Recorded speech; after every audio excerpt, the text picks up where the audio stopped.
नमस्ते फ्रेंड्स आज मैं एक बहुत बड़ा खुलासा करने वाला हूँ। ऐसा खुलासा जो इंडियन मीडिया में पहले कभी नहीं हुआ। आज मैं आपको ऐसी-ऐसी बातें बताने वाला हूँ जो आपने पहले कभी भी नहीं सुनी होगी। फ्रेंड्स आपने ट्रेड यूनियंस के बारे में सुना होगा, आपने जर्नलिस्ट की यूनियंस के बारे में सुना होगा, आपने आईएएस ऑफिसर्स की यूनियन के बारे में सुना होगा, आपने लॉयर्स की यूनियन के बारे में सुना होगा। पर क्या आपको मालूम है कि जितनी भी पॉलिटिकल पार्टीज़ हैं जो कि लेफ्ट सोशलिस्ट आइडियोलॉजी फॉलो करती है, उनकी भी एक अलायंस है। दुनिया में 140 पॉलिटिकल पार्टीज़, बड़ी-बड़ी पॉलिटिकल पार्टीज़ जो अपने देशों में रूल करती है, उनकी एक अलायंस है और ये सब आपस में मिलके काम करती है। क्या आपको मालूम है कि इनका भी एक कॉमन एक एजेंडा है, उस कॉमन एजेंडे पे काम करती है, एक-दूसरे को हेल्प करती है। इन लोगों का कॉमन विज़न है और इन लोगों का कॉमन एनिमी है राइट विंग पॉलिटिकल पार्टीज़। इनकी एक एग्जीक्यूटिव बॉडी है और आपको जान के आश्चर्य होगा कि भारत की भी 2 पॉलिटिकल पार्टीज़ इस जो यूनियन है, ये जो अलायंस है, इनकी मेंबर है और भारत का एक पॉलिटिकल लीडर इनकी जो एग्जीक्यूटिव बॉडी है, उसका मेंबर है। तो कौन-सी है वो भारत की पॉलिटिकल पार्टी जो इस ग्लोबल 140 पॉलिटिकल पार्टीज़ का जो अलायंस है, इसकी मेंबर है और कौन है वो भारत का नेता जो इनके एग्जीक्यूटिव बोर्ड का मेंबर है? आज इस वीडियो में मैं खुलासा करने वाला हूँ और यहीं से शुरुआत होती है डीप स्टेट की। डीप स्टेट ये वर्ड आपने काफ़ी सुना होगा पिछले 1-2 सालों में। मैंने इसको पॉपुलराइज़ किया था ट्विटर पे और अब काफ़ी लोग इसके बारे में जानते हैं। डीप स्टेट होता क्या है?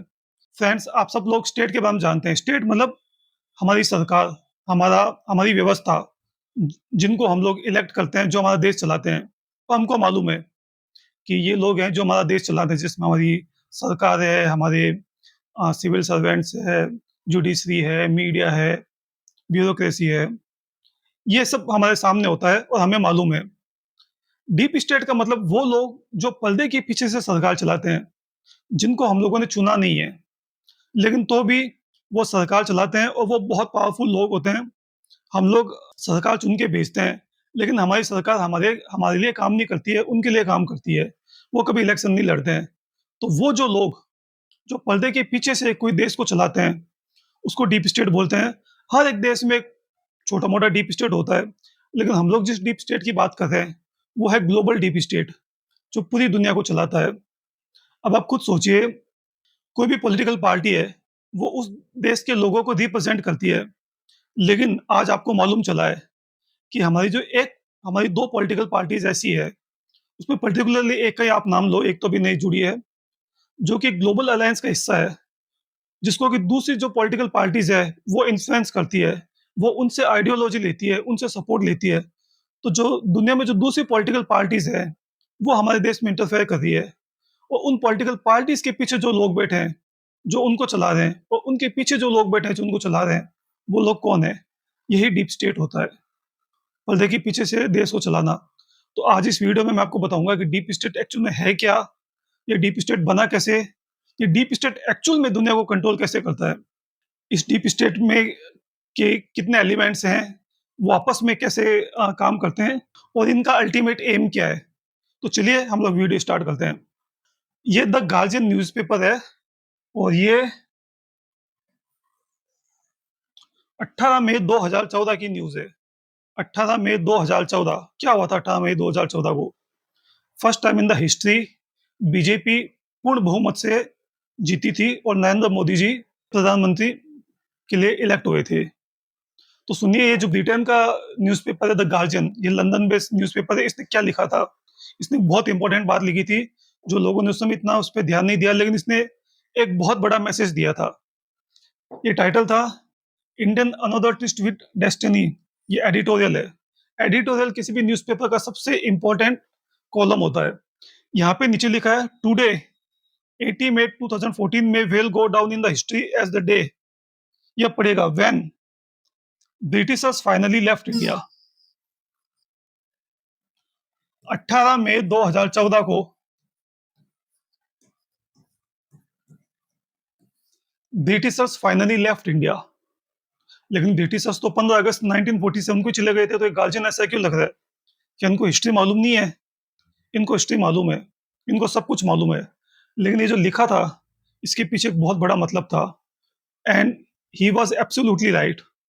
18 मई 2014 को फाइनली ब्रिटिशर्स छोड़ के गए। ब्रिटिशर्स 15 अगस्त 1947 को भारत छोड़ के नहीं गए थे। वो भारत पे रूल कर रहे थे। कैसे कर रहे थे? इस वीडियो में मैं एक्सप्लेन करने वाला हूँ। 18 मई 2014 को फर्स्ट टाइम भारत में ऐसा हुआ था कि जब कोई एक राइट विंग पॉलिटिकल पार्टी पूर्ण बहुमत के साथ सरकार में आई थी। इससे पहले ऐसे कभी नहीं हुआ। 6 साल के लिए वाजपेयी जी रहे थे, लेकिन वो with support of socialist political parties. This was the moment कि कोई भी सोशलिस्ट पार्टी इंडिया की सरकार में नहीं थी, और गार्जियन ने लिखा कि first time Britishers left India. Britishers were ruling India, और ये जो डीप स्टेट है पूरी दुनिया को रूल करता है बाय दिस सोशलिज्म। ये सोशलिज्म एक बहुत बड़ी कॉन्स्पिरेसी है। इसी का आज हम लोग पूरा एक्सपोज करने वाले हैं। ये मैंने एक विकिपीडिया पेज खोल रखा है, और ये है सोशलिस्ट इंटरनेशनल। इसमें लिखा हुआ है कि सोशलिस्ट इंटरनेशनल जो है ये एक पॉलिटिकल इंटरनेशनल है consisting mostly of social democratic political parties and labour organisations. मतलब एक पॉलिटिकल पार्टीज जो कि सोशल डेमोक्रेटिक आइडियोलॉजी फॉलो करती है, उनका एक ग्रुप है सोशलिस्ट इंटरनेशनल। इसमें आप इसकी यहाँ पे हिस्ट्री दी हुई है कि 1864 में बना था। सोचिए कितना पुराना है। 1864 में इसका नाम था फर्स्ट इंटरनेशनल। फिर बाद में ये 1889 में इसका नाम बदल के हो जाता है सेकंड इंटरनेशनल। फिर बाद में 1919 में इसका नाम हो जाता है लेबर एंड सोशलिस्ट इंटरनेशनल। और बाद में 1951 में इसका नाम हो जाता है सोशलिस्ट इंटरनेशनल। तो 1864 से ग्रुप स्टार्ट होता है सोशलिस्ट आइडियोलॉजी में फॉलो करने वाले का। उसका कंटिन्यूसली इवोल्यूशन होता है, उसके नाम चेंज होते रहते हैं। फिर बाद में 1951 में जाके सोशलिस्ट इंटरनेशनल होता है। ये मैं भी आपको इसलिए बता रहा हूँ कि बाद में हम लोग इसको समझेंगे, बहुत काम आएगा। अभी आप सिर्फ इसको देखिए। फिर इसमें यहाँ पे लिखा है कि 2013 में इसमें से कोई ग्रुप निकलता है, मतलब यही ग्रुप इवॉल्व होके बन जाता है प्रोग्रेसिव अलायंस। तो 2013 में ये बन गया प्रोग्रेसिव अलायंस। तो इसका जो अभी इसका हमेशा रूप चेंज होता रहता है। ये 1864 में कुछ और था, फिर बाद में कुछ और हो गया, फिर कुछ और हो गया, और अभी इसका जो करंट जो फॉर्म है वो है प्रोग्रेसिव अलायंस। तो हम लोग प्रोग्रेसिव अलायंस के बारे में बात करते हैं। ये मैंने प्रोग्रेसिव अलायंस का यहाँ पे पेज खोल लिया है। यहाँ पे लिखा है the progressive alliance is a political international of progressive and social democratic political parties and organizations founded in 2013 Germany, or the Progressive Alliance claims to have 140 participants from around the world। तो ये democratic socialist ideology follow करने वाली political parties का एक group है, जिसमें 140 political parties दुनिया की इसकी मेंबर है। हम लोग इसके बारे में और देखते हैं। ये इनका लोगो है, और ये इनकी वेबसाइट है। हम लोग इनकी वेबसाइट पे चलते हैं। ये इनकी वेबसाइट है, सोशल डेमोक्रेटिक अलायंस। हम लोग सबसे पहले जानते हैं ये लोग करते क्या है। यहाँ पे इनके गाइडिंग प्रिंसिपल्स दिए हुए हैं, तो हम लोग इनके गाइडिंग प्रिंसिपल्स देखते हैं। मैं आपको बताता हूँ, एक जो ग्रुप है प्रोग्रेसिव अलायंस, ये बेसिकली करता है क्या, कौन इसके लोग के पीछे, क्योंकि ये कोई छोटा मोटा ग्रुप नहीं है, ये दुनिया की 140 पॉलिटिकल पार्टीज का ग्रुप है। तो ये इनके गाइडिंग प्रिंसिपल्स दिए हुए हैं यहाँ पे। To create jobs, to fight unemployment, to ensure fair income distribution, redistribution of wealth. ये कांग्रेस के घोषणा पत्र में था, रीडिस्ट्रीब्यूशन ऑफ वेल्थ, ये इनका गाइडिंग प्रिंसिपल है। जेंडर इक्वलिटी, ये नाम मेरे ख्याल से आप आजकल हर जगह सुनते होंगे। Increased inequality in societies, fight for LGBTQ, LGBT के लिए फाइट करना, fight against intolerance and racism. ये इनटॉलरेंस भी आपने काफी सुना होगा, रेसिज्म। फिर बाद में tax fraud, corruption, climate change. Sustainable economic, social and ecological development, secure peace and human rights, ये इनका कमिटमेंट है। अब हम इनके गाइडिंग प्रिंसिपल्स पढ़ते हैं। तो ये सब इनके कमिटमेंट है कि इनको रीडिस्ट्रीब्यूशन ऑफ वेल्थ करनी है, इनको जेंडर इक्वलिटी करनी है, इनको एलजीबीटीक्यू के लिए लड़ना है। अब हम लोग इनके गाइडिंग प्रिंसिपल्स पढ़ते हैं। ये इनके गाइडिंग प्रिंसिपल्स है। अब यहाँ पे इन्होंने लिखा है कि प्रोग्रेसिव अलायंस जो है ये एक पॉलिटिकल पार्टीज का ग्रुप है, और ये लोग कोलैबोरेट करते हैं with other progressive organisations such as federations, unions, think tanks, foundations and NGOs. तो इनका जो इकोसिस्टम है, इनमें थिंक टैंक्स भी है, एनजीओस भी है, फाउंडेशंस भी है, ट्रेड यूनियंस भी है, parallel and complementary other associations operating at international level. The Progressive Alliance built on regional and transnational network and forums. अच्छा, अब आगे लिखते हैं, at the same time we are determined to defend the progress against authoritarian and reactionary opponents who aggressively question our common values. जो इनके opponent है, जो authoritarian government है, उनसे भी इनको लड़ना है। It is with courage and optimism that we take up, ये ध्यान से पढ़िएगा, we take up political arms against this dangerous new authoritarianism and increasing right wing populism. Right wing populism जो है, राइट विंगर्स जो है, राइट विंग जो political parties हैं, वो इनकी दुश्मन है, उनसे इनको लड़ना है। That pursue policy of division, fuels hate, fear and promote marginalisation and isolation. Together, ये सुनिएगा, ये इंपॉर्टेंट है, together we shall join our global forces, together we shall join our global forces to create a future that is defined by peace, justice and freedom. तो basically इनको लड़ना है right wing जो forces है दुनिया में उनसे। तो दुनिया की 140 पॉलिटिकल पार्टीज, साथ में think tanks, NGOs, foundation, trade unions, पूरा का पूरा एक जो लेफ्ट इकोसिस्टम है वो इकट्ठा हुआ है राइट विंग पॉपुलिज्म से लड़ने के लिए। ये है लेफ्ट इकोसिस्टम। ये लेफ्ट इकोसिस्टम आपने कई बार सुना होगा ना, कि सब आपस में कैसे इकट्ठे हो जाते हैं। ये है। अब देखते हैं इनके मेंबर्स कौन कौन है, इनके ग्रुप के पार्ट कौन कौन से है, उससे चीजें काफी और क्लियर होगी। ये है हु वी आर, जिनका नेटवर्क है।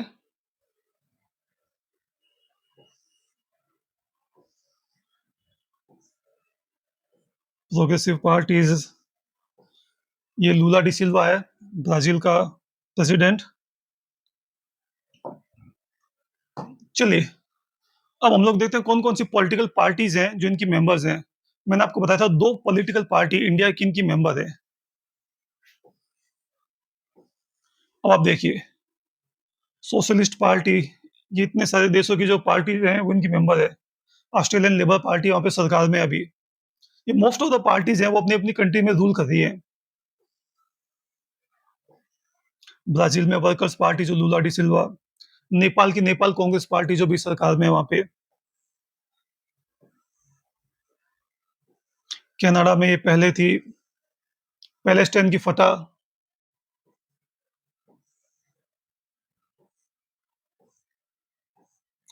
फ्रांस में ये पहले सरकार में थी।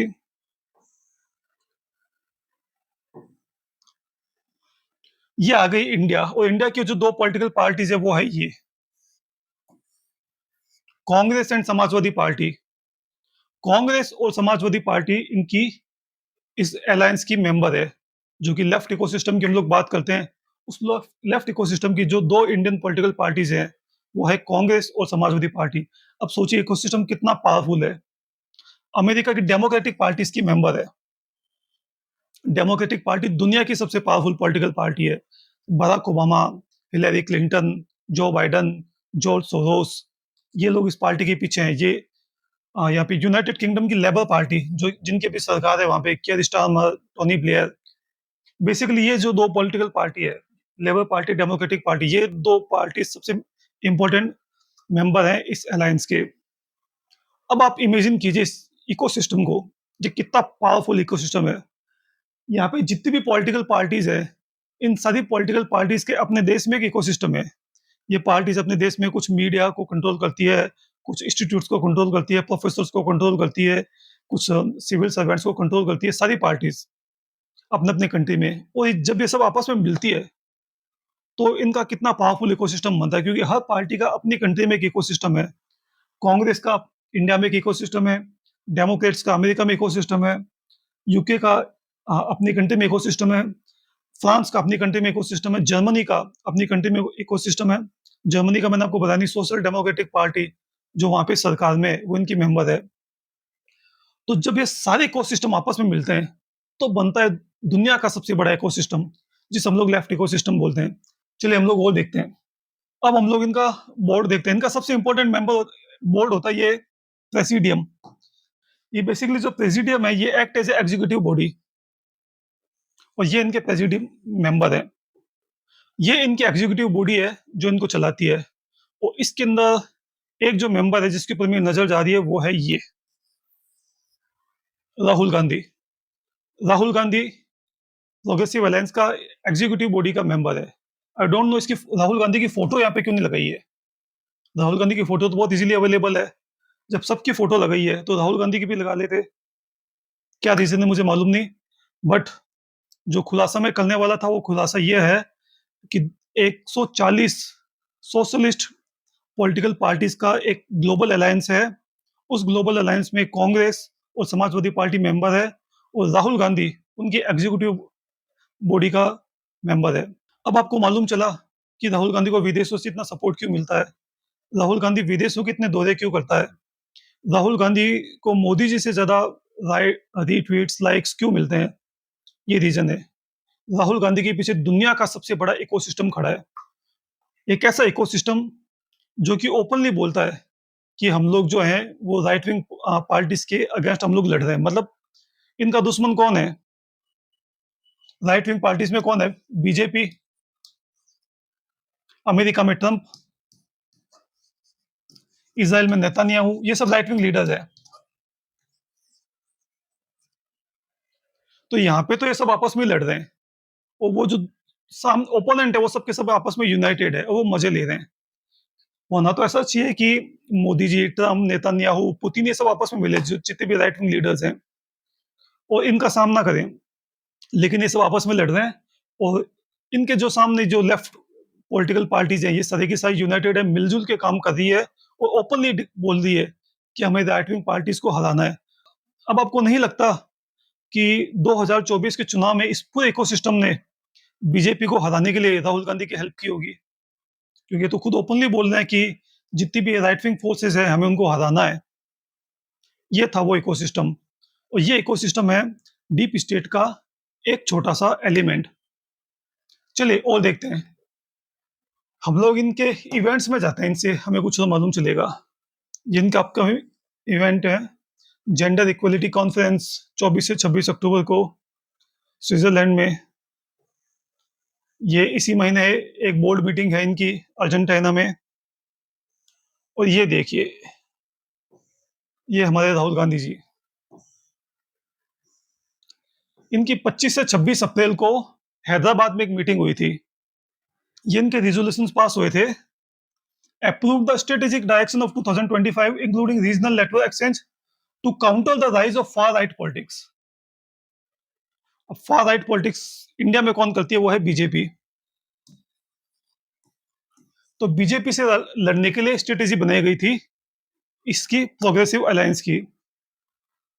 फिर बाद में ये इनके जो to defend democracy, build inclusive economics, advance gender rights, force peace, counter disinformation. अब आपको मालूम चला कि राहुल गांधी ये कास्ट सेंसस और ये डेमोक्रेसी, कॉन्स्टिट्यूशन, ये सारे एकदम से कहाँ से बोल रहे, उसके कहाँ से सब पीछे से मिलता है बैकिंग, वो यहाँ से मिलती है। वो सारा का सारा ज्ञान यहाँ से मिलता है। कांग्रेस जो थी वो एलजीबीटीक्यू की सपोर्ट में पहले नहीं थी 2014 से, लेकिन इसके बाद में अगर आपने खुद ने अगर नोट किया होगा, कांग्रेस पूरी तरह से अलग ही पार्टी बन गई है पिछले 8-10 सालों में। एक फार लेफ्टिस्ट पार्टी बन गई है। इसका रीजन है कांग्रेस ने 2012 में ज्वाइन की थी, उसके बाद में फिर इसकी मेंबर बनी, उसके बाद में राहुल गांधी तो इसके एग्जीक्यूटिव बोर्ड के मेंबर है। तो ये पूरा का पूरा इकोसिस्टम है, ये डीप स्टेट का एक एलिमेंट है, ये डीप स्टेट है नहीं। अब मैं आपको बताता हूँ डीप स्टेट एक्चुअल में क्या है, इसके पीछे कौन है? बहुत बड़ा खुलासा होने वाला है। तो चलिए अब हम लोग बात करते हैं डीप स्टेट की। मैंने आपको एपिसोड की शुरुआत की थी सोशलिस्ट इंटरनेशनल से। मैंने आपको बताया था सोशलिस्ट इंटरनेशनल कैसे टाइम के साथ में इवॉल्व हुई। 1864 में ग्रुप बनता है जिसका नाम होता है फर्स्ट इंटरनेशनल या international group of working mens. ये बेसिकली स्टार्ट करता है फेडरिक एंजल्स जो कि कार्ल मार्क्स का एक राइट हैंड था। मार्क्सिज्म की जब हम लोग बात करते हैं तो मार्क्सिज्म स्टार्टिंग में जो था वो एक रिवोल्यूशनरी आइडियोलॉजी थी, जिसका पर्पज ये था कि जो उस समय की जो एग्जिस्टिंग जो सिस्टम था उसको डिसमेंटल करके एक नया वर्ल्ड ऑर्डर क्रिएट करना। 1848 से 1850 के बीच में पूरे यूरोप के अंदर एक रिवोल्यूशन होती है, लेकिन वो रिवोल्यूशन फेल हो जाती है। कार्ल मार्क्स और उसका जो पार्टनर था फेडरिक एंजल्स, वो जर्मनी छोड़ के भाग जाते हैं। उनको पूरे यूरोप में कहीं पे भी शरण नहीं मिलती है, वो चले जाते हैं लंदन। लंदन में उनको शरण मिलती है। क्यों? क्योंकि लंदन उस समय कंट्रोल में था बहुत चाइल्ड फैमिलीज के। तो लंदन को वो अपना बेस बनाते हैं और वहां से फिर वो अपनी स्ट्रेटेजी चेंज करते हैं। उनको ऐसा लगता है कि ये जो रिवोल्यूशनरी जो आइडिया है, इससे हम लोग दुनिया में चेंज नहीं ला सकते हैं। तो उसको ये थोड़ा सा मॉडिफाई करते हैं और अपने मार्क्सिज्म से एक नई आइडियोलॉजी क्रिएट करते हैं, सोशलिज्म, जिसका पर्पस तो वही होता है कि रिवॉल्यूशन कंट्रोल, लेकिन ये होता है थ्रू ग्रेजुअली, धीरे धीरे और आइडियोलॉजिकली। तो ये उसी के लिए फिर ये ऑर्गेनाइजेशन बनती है फर्स्ट इंटरनेशनल, जिसका नाम होता है 1889 में इसका नाम चेंज हो जाता है सेकंड इंटरनेशनल। लेकिन इसके बीच में एक बहुत इंपॉर्टेंट घटना होती है। 1884 को एक ग्रुप बनता है जिसका नाम होता है फेबियन सोसाइटी।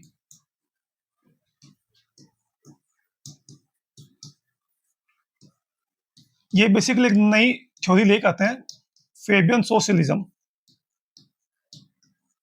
ये तीन आइडियाज लेके आते हैं फेबियन सोसाइटी जो थी दुनिया को कंट्रोल करने के। ये जो फेबियन सोसाइटी थी ये तीन आइडियाज लेके आती है। Permeation, wolf in sheep's cloth and tortoise. ये मैं अपने मन से नहीं बोल रहा हूँ, ये इनकी वेबसाइट में लिखा हुआ है। परमेशन जो था इसका मतलब क्या होता है? परमेशन का मतलब होता है कि आप किसी से डायरेक्ट मत लड़ो। सपोज करो कि ये एक आदमी है, ये दूसरी आदमी है।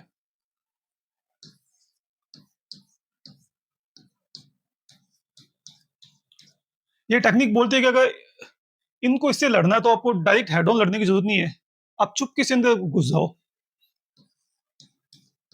आप अपने आदमी इनके अंदर घुसा दो और इनको कंट्रोल कर लो। बिना लड़े आप जीत सकते हो।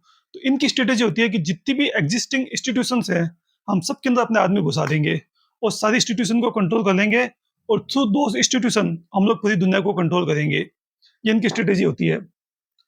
इनका लोगो होता है वॉल्फ इन शिप्स क्लॉथ, मतलब भेड़ की खाल में भेड़िया। अपने ट्रू इंटेंशंस कभी दुनिया को मत दिखाओ। दुनिया के सामने आप हमेशा social justice, equality, wealth redistribution, human rights, freedom of expression ऐसी बातें करो। लेकिन ये सब दुनिया को दिखाने के लिए है। अपना एजेंडा है दुनिया को कंट्रोल करना, और जब सरकार मिले तो इन सबको खत्म कर दो। तो ये जो है भेड़ की खाल में भेड़िया, इनका लोगो था एक्चुअल में। आप इनकी वेबसाइट में चेक कर सकते हैं। टॉर्टोइस, ये भी इनका एक लोगो था।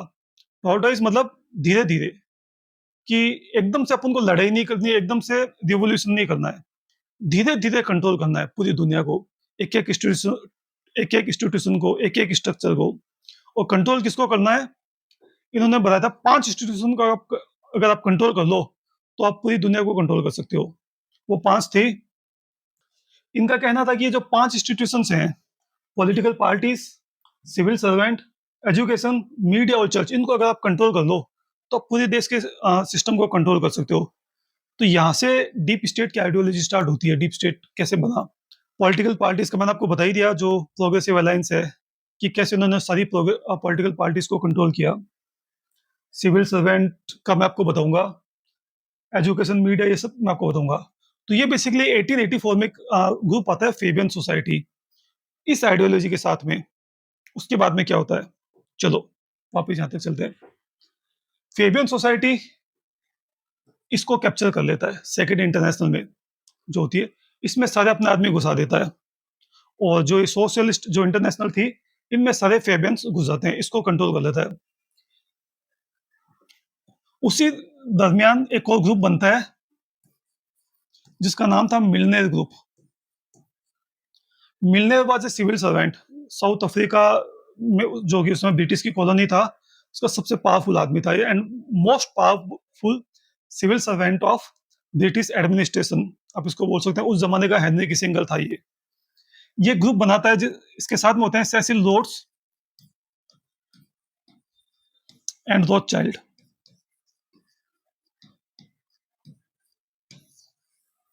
ये ग्रुप फेबियन सोसाइटी के साथ मिलकर काम करता है। बेसिकली फेबियन सोसाइटी को फंड ये ग्रुप ही करता है।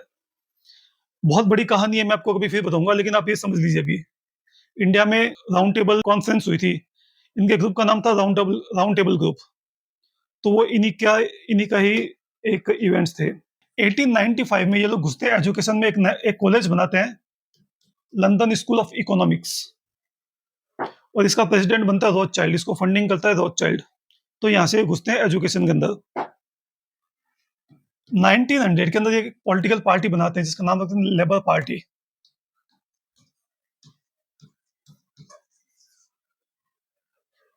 तो पॉलिटिक्स में घुस जाते हैं, एजुकेशन में घुस जाते हैं ये लोग, मीडिया में घुस जाते हैं ये लोग, चर्च में अपने आदमी घुसा देते हैं, सिविल सर्वेंट में ये लोग घुस जाते हैं। तो धीरे धीरे ये लोग सब कंट्रोल करना स्टार्ट करते हैं। फिर बाद में 1916 जब 1914 में वर्ल्ड वॉर चल रहा होता है, तब तक ये काफी पावरफुल हो चुके होते हैं। तो ये लोगों को नया आइडिया देते हैं कि ब्रिटेन की जितनी भी कॉलोनीज हैं, जिसमें इंडिया भी था, साउथ अफ्रीका, जितनी कंट्रीज थी, उन सबको आजाद कर दो और वहां पे अपने जो पपेट्स उनको बिठा दो, क्योंकि जब तक वो हमारे गुलाम रहेंगे वो लड़ते रहेंगे और वहां पे एक अनरेस्ट रहेगा। लेकिन हमारा जब वो लोग आजाद हो गए तो उनकी जो फ्रीडम फाइट खत्म हो जाएगी, और हमारा जब आदमी वहां से कंट्रोल करेगा तो हम लोग कंट्रोल भी कर लेंगे और ये जो फ्रीडम फाइट भी खत्म हो जाएगी। तो वहां से लोग आइडिया देते हैं कॉमनवेल्थ का। 99 में जो सेकंड सोशलिस्ट, इसका नाम चेंज होता है लेबर एंड सोशलिस्ट इंटरनेशनल। 99 के बाद में ये दो ग्रुप बनाते हैं, एक का नाम रखते हैं CFR और एक का नाम रखते हैं चैथम हाउस। ये होता है अमेरिका में और यूके में। ये दोनों ग्रुप आज भी अमेरिका और ब्रिटेन को कंट्रोल करते हैं, CFR एंड चैथम हाउस। उसके बाद में 1924 में इनकी लेबर पार्टी की गवर्नमेंट बन जाती है ब्रिटेन में, वो थोड़े टाइम तक चलती है, एक कोalition गवर्नमेंट होती है। 1945 में इनकी पूर्ण बहुमत से सरकार बन जाती है ब्रिटेन में, और फर्स्ट फेबियन क्लेमेंट एटली ब्रिटेन का प्रधानमंत्री बनता है। उसी समय भारत को आज़ादी मिलती है। नेहरू जी भारत के प्रधानमंत्री बनते हैं। Nehru ji was also member of Fabian Society. अब आपको समझ में आ गया होगा कि गांधी जी सिर्फ और सिर्फ नेहरू जी को ही प्रधानमंत्री क्यों बनाना चाहते थे। Gandhi ji also member of Fabian Society, Jinnah was also member of Fabian Society. तो पूरी की पूरी जो फेबियंस ने जो पूरा का पूरा अपना डिजाइन बनाया था पूरी दुनिया को कंट्रोल करने का, उसी का पार्ट था। कांग्रेस के ज्यादातर जो मेंबर्स थे वो इनसे एसोसिएटेड थे। उसके बाद में 1951 में जब सेकेंड वर्ल्ड वॉर खत्म हो चुकी होती है, तो ये बनाते हैं पूरी दुनिया पे कंट्रोल करने का, जो मैंने आपको बताया था कि दुनिया पे राज मत करो। दुनिया में की जो पॉलिटिकल पार्टीज है हर कंट्री की, उनमें अपने आदमी घुसा दो और उनको कंट्रोल करो। तो ये सोशलिस्ट इंटरनेशनल ग्रुप बनता है पॉलिटिकल पार्टीज का, और वही आगे जाके बनता है प्रोग्रेसिव अलायंस। इसके बीच में एक ट्राइलेटरल कमीशन करके ग्रुप बनता है। अलग अलग ये लोग ग्रुप बनाते रहते हैं ताकि अपना जो कंट्रोल है वो कंट्रोल मजबूत कर सके। तो ये इनकी एक जर्नी थी कि कैसे डीप स्टेट फंडिंग रहती है हमेशा रॉथस्चाइल्ड एंड रोकाफेला की, दिमाग रहता है फेबियंस का, एग्जीक्यूशन होता है वो थ्रू इन political parties, activist, media, civil servants, उनके थ्रू ऐसा करके पूरी दुनिया को कंट्रोल करते हैं। मैं आपको थोड़ा सा बहुत ही सिंपल एनालॉजी में डीप स्टेट एक्सप्लेन करता हूँ। अगर आपको यहाँ तक समझ में आ गया, हमने स्टार्टिंग की, एक दुनिया की सारी पॉलिटिकल पार्टीज का एक अलायंस है। वो जो पॉलिटिकल पार्टीज है का अलायंस है प्रोग्रेसिव अलायंस, उसका नाम पहले सोशलिस्ट इंटरनेशनल था, और it's controlled by Fabian society. Fabian society ने एक सोशलिज्म का जो थॉट प्रोसेस क्रिएट किया, उसके थ्रू आइडियोलॉजिकली पूरी दुनिया को कंट्रोल किया, उनके पीछे फंडिंग है कुछ कैपिटलिस्ट की। अगर आपको थोड़ा-सा काफ़ी कॉम्प्लेक्स लग रहा होगा, मैं बहुत ही सिंपल आपको एक्सप्लेन करता हूँ। एक पेड़ का एग्ज़ाम्पल देखिए, ये पेड़ है, ये पेड़ का तना है, ये पेड़ की जड़ें हैं, ये पेड़ की शाखाएँ, ये पेड़ के फ्रूट्स। इस पेड़ की एग्ज़ाम्पल देके मैं आपको डीप स्टेट एक्सप्लेन करता हूँ अब। ये पेड़ की जो जड़ें हैं ना, ये है फेबियन, फेबियन सोसाइटी।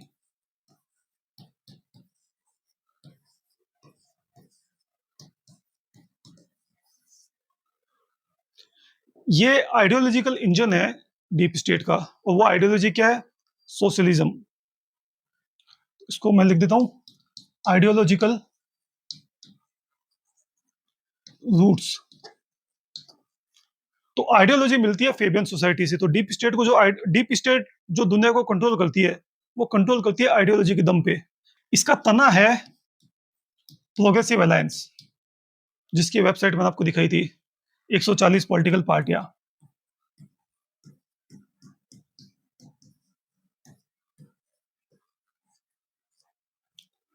जड़े हैं फेबियन सोसाइटी, तना है प्रोग्रेसिव अलायंस।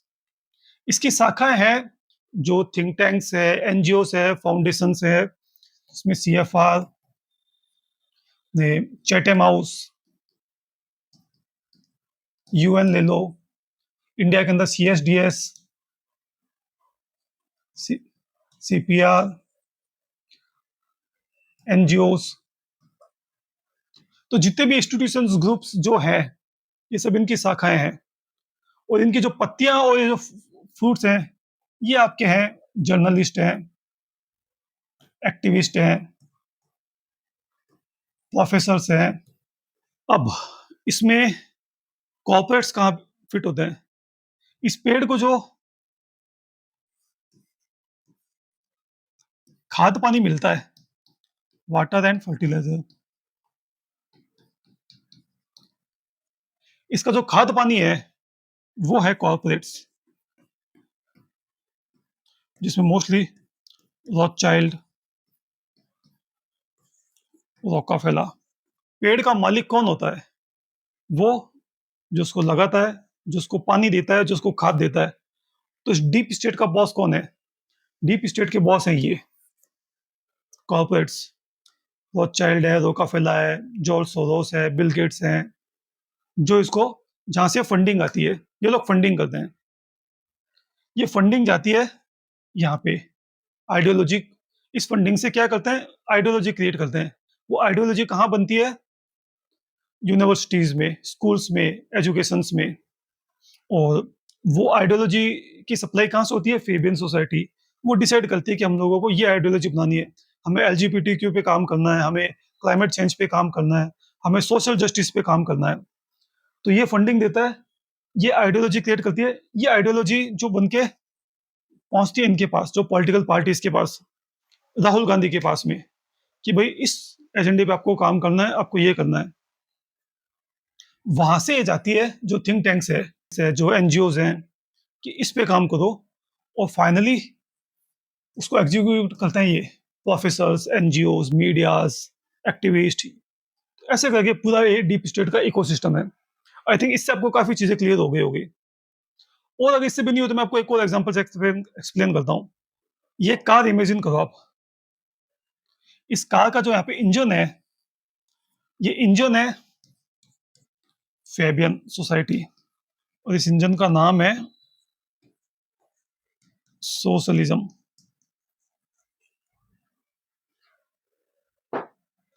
इसके अंदर जो पेट्रोल भरा हुआ है, ये पेट्रोल है दो चाइल्ड एंड रोकाफेला कॉर्पोरेट्स।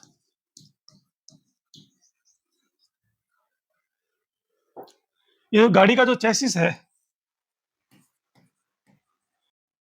ये चेसिस है प्रोग्रेसिव अलायंस, 140 पॉलिटिकल पार्टीज। और इस गाड़ी के जो इंटीरियर्स है, सीट है, सीट कवर है, स्टीयरिंग है, लाइट्स है, ये सब है जो एक्टिविस्ट है, जो इंस्टीट्यूट्स हैं, ग्रुप्स है, थिंक टैंक्स है ये। तो ये पूरा का पूरा डीप स्टेट इकोसिस्टम है, ये सब ऐसे काम करते हैं। तो फ्रेंड्स, मैंने आज आपको डीप स्टेट एक्सप्लेन किया और विद प्रूफ मैंने आपको बताया कि कैसे ये सब के सब आपस में एक पूरा का पूरा पॉलिटिकल पॉलिटिकल पार्टीज का एक इकोसिस्टम है। हर एक पॉलिटिकल पार्टी का खुद का इकोसिस्टम है और इन सब का एक टोटल मिला के एक पूरा ग्लोबल लेफ्ट इकोसिस्टम है। जो हम लोग बात करते हैं सरकार तुम्हारी पर सिस्टम हमारा, वो सिस्टम ये है पूरा ग्लोबल जो इकोसिस्टम है। राहुल गांधी के पीछे कौन सा इकोसिस्टम है मैंने आपको एक्सप्लेन किया। डीप स्टेट क्या है, डीप स्टेट कैसे काम करता है, डीप स्टेट कैसे बना, कहाँ से इसकी शुरुआत हुई, कैसे ये इवॉल्व हुआ, ये कैसे कंट्रोल करता है। ये कंट्रोल करता है आइडियोलॉजी के थ्रू। ये जितने भी लोग हैं, चाहे रवीश कुमार है, अजीत अंजुम है, प्रशांत भूषण है, योगेंद्र यादव है, ये सब एक आइडियोलॉजी से जुड़े हुए हैं। उस आइडियोलॉजी का नाम है सोशलिज्म, जो कि एक फ्रॉड आइडियोलॉजी है बेसिकली। इसका मतलब है कि how to control the world using institutions. ये इसका एक पूरा सिस्टम है, मैंने आपको एक्सप्लेन कर दिया है। हर किसी का क्या रोल है, कैसे ये लोग आपस में काम करते हैं। तो यहाँ पे वीडियो खत्म होता है। मुझे मालूम है काफ़ी ये कॉम्प्लेक्स टॉपिक है, लेकिन इससे आपको एक आइडिया हो गया होगा।